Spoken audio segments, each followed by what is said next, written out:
If you've spent more than 5 minutes in the world of hobbyist electronics, you've met this little guy. This is the BC547. Whether you're building a simple LED flasher or a light sensor, the BC547 is likely the one doing the heavy lifting behind the scenes.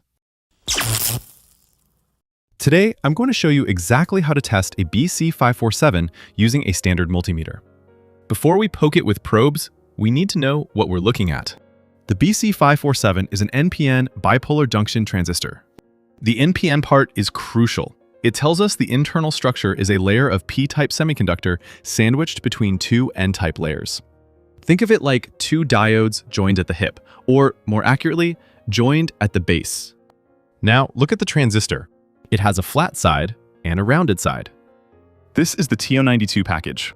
If you hold it with the flat side facing you and the pins pointing down, the pinout from left to right is collector, base, emitter.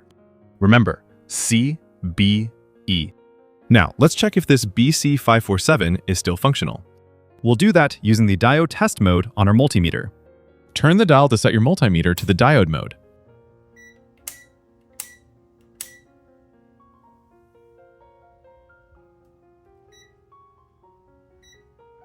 You should see a reading between 0.6 volts and 0.7 volts.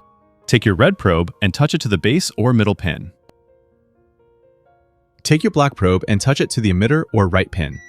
The reading shows around 0.7 volts, which means the transistor is good. Keep the red probe on the base or middle pin. Move the black probe to the collector or left pin. Again, you should see a similar reading, usually slightly lower than the emitter reading, but still around 0.6 volts to 0.7 volts.